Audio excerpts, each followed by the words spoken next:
I never thought my life would turn into a spectacle, but it started with one live stream. My mother-in-law held her phone high, parading my tiny apartment like a crime scene. She laughed at the chipped tiles, the cramped kitchen, the cracked mirror above the sink. "This is where my son lives now," she announced to thousands watching online, painting me as a gold digger who settled for less. Comments flooded in, mocking me before I could even breathe. I didn't argue. I didn't cry.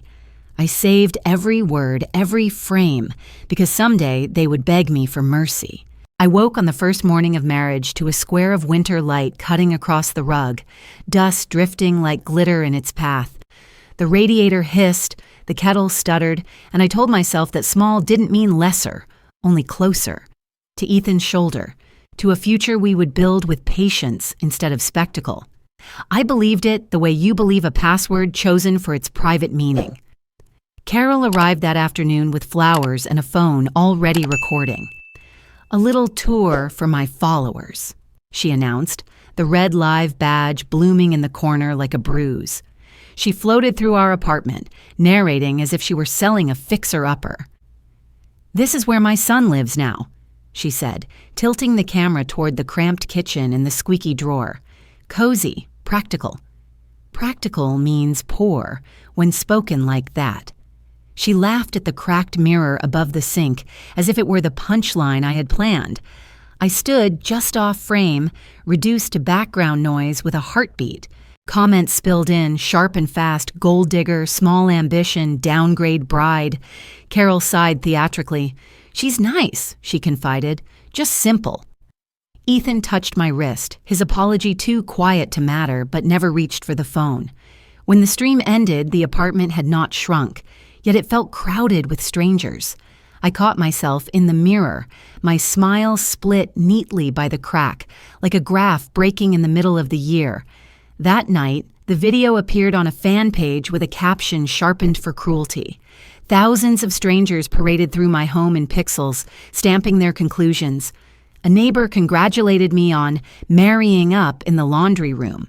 Old classmates messaged with curiosity wrapped in concern. Carol texted a winking emoji and a link. "It's getting traction." For whom, she didn't say.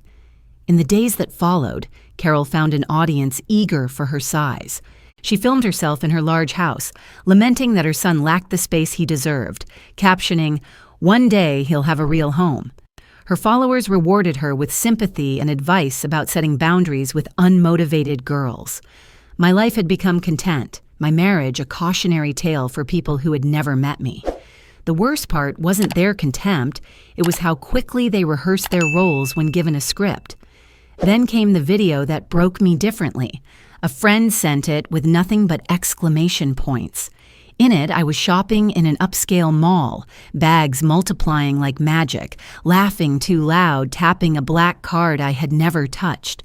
My voice, clipped from toasts and voicemails, declared, "He pays. Why shouldn't he?" The footage had the sheen of advertising, confident in its lie. My face moved naturally. An algorithm had studied me well.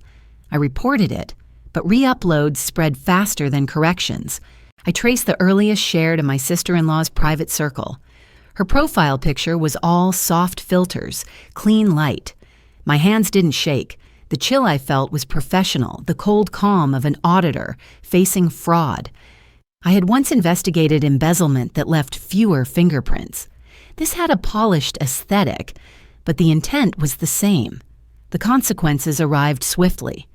At work, a client joked about my expensive taste, a stone thrown as a lifeline. Neighbors looked past me in the elevator. Online, think pieces debated whether love should come with square footage, and strangers voted as if my life were a referendum. The crack in the mirror seemed wider each morning. I remembered advice from my forensic days. Stand still while others panic. So I stood while inside a metronome ticked. Ethan offered takeout as if pad thai could rinse away a viral wound. He frowned at the comments like he frowns at weather reports. "Don't read it," he said. "It'll pass." I asked what he planned to do. He rubbed his neck, eyes fixed on the floorboards. "They don't know you," he said. I almost laughed. They didn't need to. They had a story that behaved like proof. By Sunday, Carol had posted a tearful monologue about standards, never naming me but always pointing in my direction. Her audience devoured it. Theories spun like sugar until they hardened into certainty. The deep fake was folded into a compilation that circulated faster than any denial. Belief had metastasized into culture. I counted the cost in silence. Sleepless nights, strained focus, sweetness drained from routine. Yet under it all, a line of steel began to form. I was not planning revenge. I was restoring a spine. The apartment hummed its old brass lullaby, and the mirror stared back. One face bruised, one calculating. On Monday morning, the fan page captioned a collage. Carol's bright living room beside our modest one. Should love come with standards? It asked, and the question gathered votes like a poll with only one answer. I poured coffee, steam threading upward, and waited for Ethan to speak. Say something, I told him. He looked at me, then away. His loyalty caught between comfort and conflict. At last he spoke softly, every word padded with caution. Don't make it a big deal. I let the storm rage around me. Online, they called me lazy, spoiled, undeserving. Offline, they avoided my eyes. I didn't argue. I smiled when Carol bragged about her followers at Sunday dinner. I nodded when Ethan muttered that silence was safest. My weakness became my disguise. I carried groceries in reusable bags, wore the same coat for 3 winters, and posted nothing. Let them think I was small. Small things can slip between cracks unseen. But when the apartment was quiet, I opened my laptop and pulled at threads. Bank statements arrived in neat envelopes from Ethan's mail pile. Corporate filings lingered online, waiting for anyone stubborn enough to dig past the first page. My training in forensic accounting came back like muscle memory. Patterns emerged, round numbers, recurring transfers, cousins with companies that had no employees but many invoices. I noted them all. One evening, while Ethan showered, I logged into the family's shared drive, the one Carol insisted on using for holiday photos. Buried under folders of vacations and birthday cakes sat a spreadsheet mislabeled with a bland name. Travel expenses Q3. The columns were dense, numbers neat, but the destinations didn't match the receipts. I followed one wire trail until it vanished into an offshore bank account. The listed beneficiary shocked me. Not Carol, but my sister-in-law. The discovery chilled me. She had smiled at me over wine, whispered apologies for her mother's cruelty. All the while, she'd been funneling money abroad, building her safety net while painting me as a leech. I closed the file and pressed my palms flat against the desk, the wood cool against my skin. If I exposed this, Ethan would be dragged into the fallout. His name was on half the paperwork, whether he realized it or not. I needed more than evidence. I needed allies. So I called Natalie, a woman I hadn't spoken to in years. She had once been a fellow intern. Now she was an AI engineer building models to track hidden behavior in financial markets. When I asked if her algorithms could detect laundering patterns, she hesitated, then laughed softly. I've been waiting for someone to ask me that in plain English. Within a week, she was feeding anonymized transaction data into a prototype system. The results were brutal. Clusters of suspicious transfers lit up the screen like a constellation. Every star a lie. Through Natalie, I met others, an independent journalist who had been burned by editors unwilling to touch stories about respectable families, a coder who thrived in shadows, a lawyer who liked puzzles more than clients. We met in cafes that smelled of burnt espresso and over wireless calls late at night. I didn't tell Ethan. He thought I was attending evening yoga. Perhaps, in a way, I was. Stretching, strengthening, preparing for balance. The more evidence we gathered, the heavier it felt. This wasn't just Carol's vanity or my sister-in-law's greed. It was systemic, a family network woven from deception. And Ethan, quiet, compliant Ethan, was tangled in it too. If I pulled the thread, he would unravel alongside them. I lay awake some nights, measuring loyalty against justice. Which debt was heavier, the one I owed myself or the one I owed my husband? Still, momentum carried me forward. Natalie insisted the model could predict collapse points, moments when a financial structure couldn't sustain itself. "It's like fault lines," she said, tapping her screen. "Push here and the whole facade cracks." I thought of the mirror in our kitchen, the crack widening each time Carol's name appeared on my phone. One Friday night, I drafted an application for seed funding under a pseudonym. The investors I targeted had no reason to care about family drama. They cared about tools that worked. My app, if launched, could change how people saw money, not just balances, but behaviors. I hesitated before pressing send. Once it left my hands, I couldn't claim innocence anymore. The cursor blinked, steady as a metronome. I imagined Ethan's face if he discovered what I was doing. I imagined Carol's if she learned I had mapped her empire with math. Then I imagined my own, reflected in a mirror without cracks. I clicked submit. Carol's reinvention was immaculate. One morning, she appeared on a local talk show, seated beneath soft lighting, her pearls glinting like truth itself. She spoke gently, a hand brushing her cheek as if to steady tears. "My daughter-in-law," she confided, "is struggling. She has difficulties. I try my best to support her, but sometimes love isn't enough." The host leaned forward, sympathy rehearsed, and the audience gasped right on cue. My name was never spoken, yet every syllable was a needle threading me into her performance. I watched the clip twice, 3 times. Her pauses were calculated, her sighs edited for maximum pity. She framed herself as the long-suffering mother, noble enough to endure a difficult woman for the sake of her son. The online comments rolled in, validating her sainthood. Some called me unstable, others warned Ethan to be careful. It wasn't care, it was a slow erasure of who I was, replaced with Carol's invention. Then the pattern struck me. Each tearful confession, each accidental post, every staged candid dinner photo, together they formed a campaign. She wasn't venting, she was strategizing. Carol's company, a flailing events business, had recently been pitching for a lucrative sponsorship.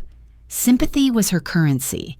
If she could craft the narrative of a selfless mother burdened by an unworthy daughter-in-law, she could market herself as a brand of endurance and class. My humiliation was collateral advertising. I confronted Ethan one evening, laptop open, showing him the timelines.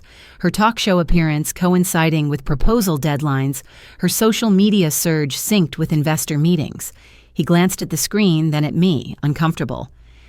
"You're reading too much into it," he said. His loyalty was muscle memory, trained by years of deference.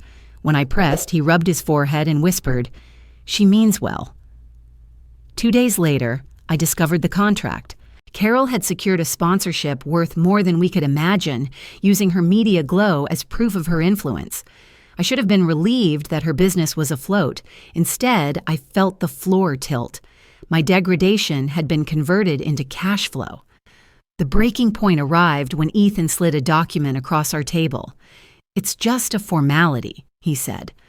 My eyes caught the numbers before anything else. 7 figures, a loan that could gut us if it soured. His signature was already there, crisp and proud. She needed a guarantor, she asked me. His tone was steady, but his hand trembled against the wood. I tried to steady my voice. "Do you realize what this means? If she fails, we lose everything." He avoided my gaze. "She's my mother, Madison. I can't just abandon her." The paper between us felt heavier than steel. I thought of the offshore account in his sister's name, of the fabricated deep-fake videos, of the lies woven into contracts. I wanted to scream, but my silence had become my sharpest weapon. Instead, I whispered, "You just signed away our future." I thought perhaps I could still reach him, still make him see. That night, I laid out the documents I had uncovered, the patterns of deceit. I spoke slowly, carefully, the way one explains a map to someone lost. Ethan's face hardened. "Why do you always have to find fault?" he demanded.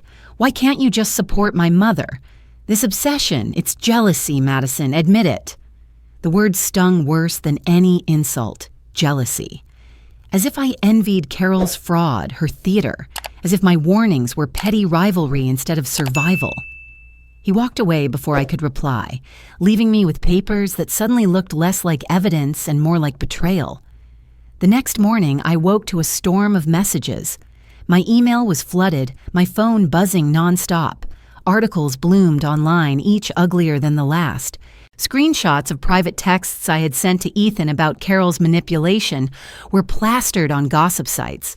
Phrases like toxic mother-in-law and financial parasite were framed as if I had whispered them to the world myself.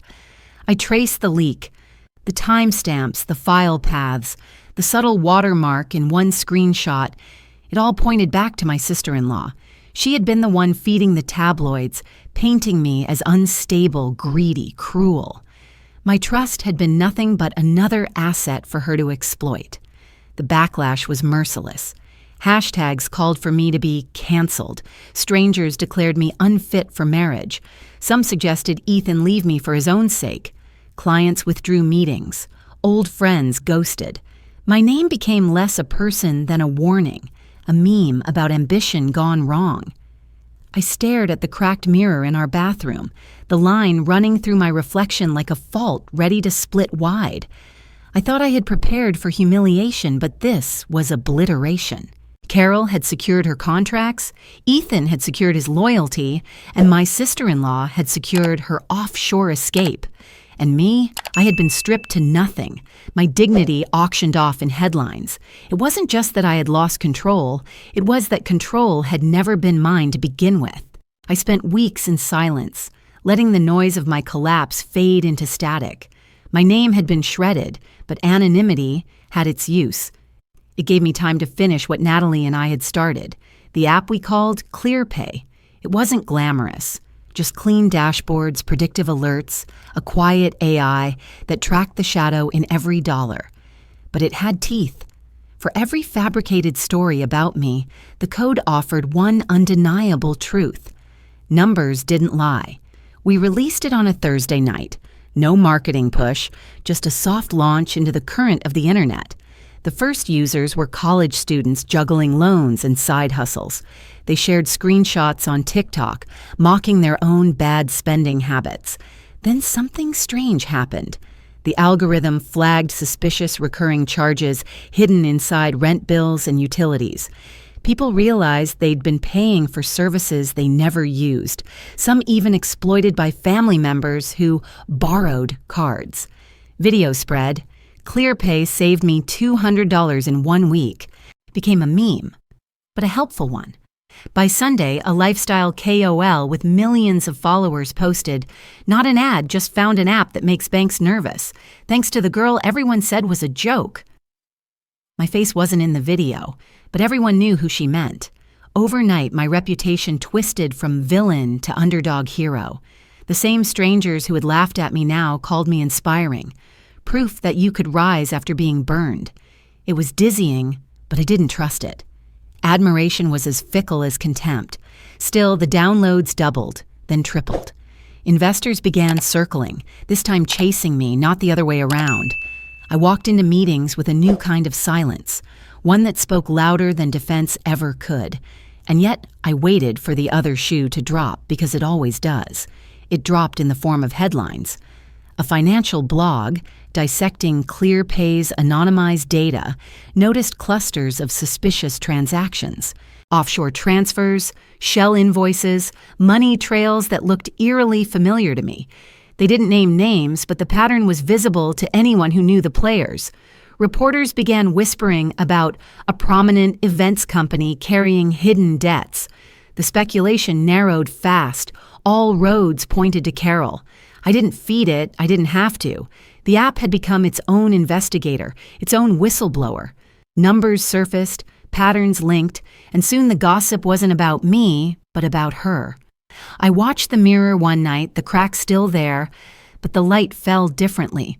The fallout accelerated. Carol's company had relied on partnerships built on her curated image. But when ClearPay's users began posting anonymized screenshots of transactions that matched her vendors, doubt spread like a virus. Investors called emergency meetings. One partner pulled out, then another. Dominoes fell in a perfect line. The empire that had fed on my humiliation was starving on transparency. Ethan was the last to see it.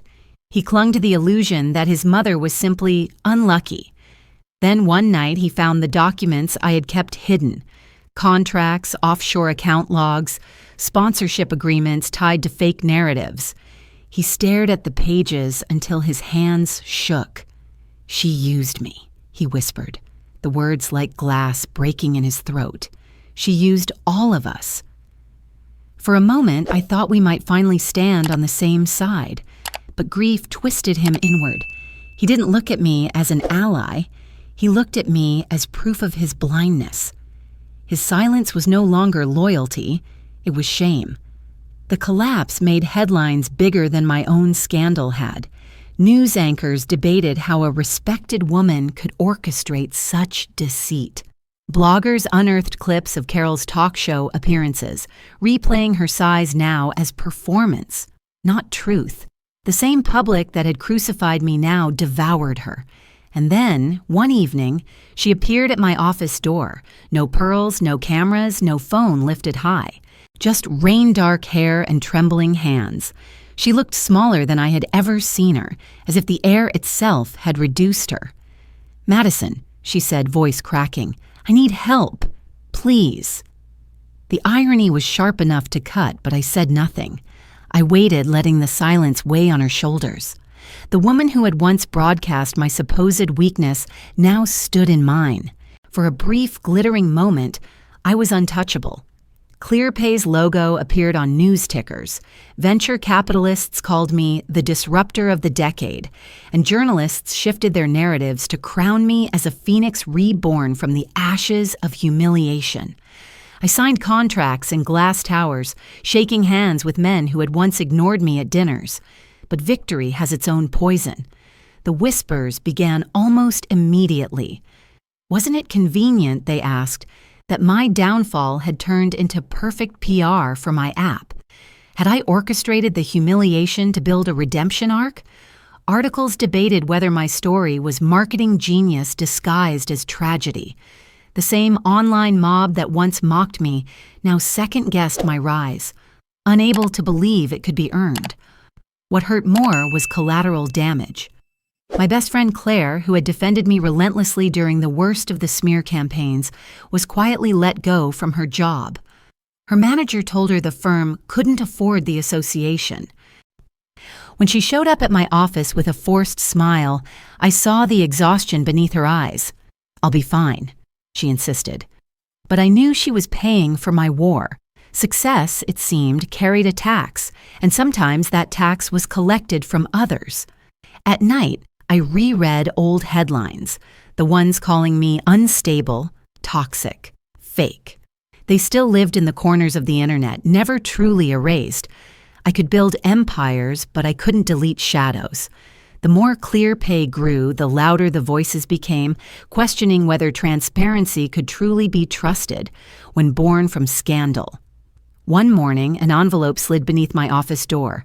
Thick paper, no return address. Inside was a single page.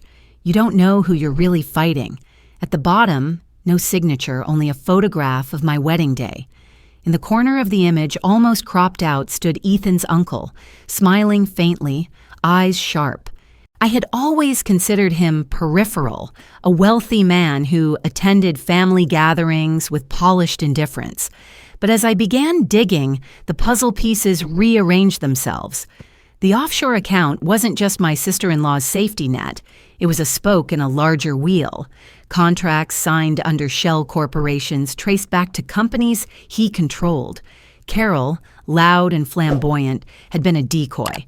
The true puppeteer was the quiet uncle, laundering money through layers of kinship and sentiment. The revelation hollowed me. Carol's cruelty had been personal, yes, but she was also a pawn. She had built her empire on lies, but the architecture belonged to him. My humiliation, my canceling. My ruin had been tools in a larger calculus. Distraction, misdirection, theater. I confronted Ethan late one night, documents spread across our kitchen table, the cracked mirror above us watching like a witness. His silence stretched too long. Finally, he exhaled, slow and heavy. "I knew," he admitted. The words fell like stones. I didn't know all the details, but I knew Uncle David was involved. I didn't say anything because it would have destroyed everything. My mother, my sister, our family. I thought if I stayed quiet, it would pass. My chest tightened, not from shock, but from recognition. All along, Ethan's greatest loyalty had been to peace, not truth. His silence had been his weapon, his shield, his betrayal.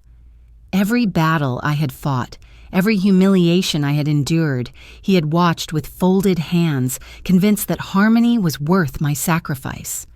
"You chose them," I said, voice breaking not with anger but finality. His eyes were wet. "I chose survival."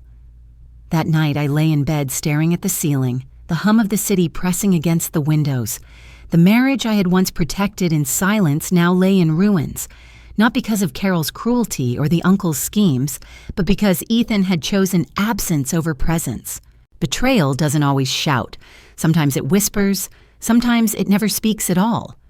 The next morning I walked into my office, glass walls gleaming. Investors waited, journalists circled. The world expected me to lead.